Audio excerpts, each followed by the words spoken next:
దేవుని స్తోత్రం కలుగునగాక. ఆయన అన్యాయస్తుడు కాదు. ఎందుకంటే తన పిల్లలు నిద్రిస్తున్నప్పుడు ఇచ్చేవాడట. ఆయన ఇచ్చేవాడే కానీ ఇవ్వనోడు కాదు. దేవుని స్తోత్రం కలుగునగాక. హల్లెలూయా. నీ చేతుల పనులన్నీ దీవించబడాలంటే దేవుని మాటను వినాలి. కొంతమంది అంటారు, ఏందోనన్నా సంవత్సరం అంతా చేస్తున్నా కానీ ఏమీ ఉంటలా. ఉండకపోవడానికి కారణం ఏంది? ఆలోచన చేసావా? ఎప్పుడన్నా ఆలోచన చేసావా? కూర్చొని ఆలోచించుకున్నావా? ఆలోచించుకోవాలి.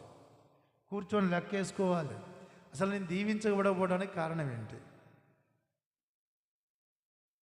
అమ్మా, దేవుని నమ్ముకున్నాను, దేవుడేమో నిన్ను శ్రీమంతుని చేస్తాను, అసలు నువ్వు పోయి ప్రతి స్థలము దీవించబడిద్ది అన్నాడు, ఆశీర్వదించబడిద్ది అన్నాడు, నీ చేతులు పనులన్నీ దీవిస్తానంట అన్నాడు. మరి వాళ్ళని ఎట్టా ఆశీర్వదించాడు? అరణ్యంలో వాళ్ళకి ఎక్కడి నుంచి భోజనం వచ్చింది? ఏదైనా ఊరు పోయి కొనుక్కొచ్చుకున్నారా అంటే లేదు. మరి ఎక్కడ పోయారు? దేవుడే వారిని పోషించాడు. దేవుని స్తోత్రం కలుగునగాక. ప్రతిరోజు ఆకాశం నుండి దేవదూతలు తినే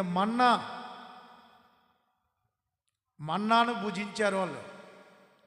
ఈరోజు దేవుడు ఏం చెబుతున్నాడు తెలుసా? నీ పితరులు మన్నా తిన్నా చనిపోయారు, కానీ నా మాటలు విన్న ప్రతివాడు, వాటి ప్రకారం బ్రతికిన ప్రతివాడు జీవిస్తాడు. దేవుని స్తోత్రం కలుగునుగాక.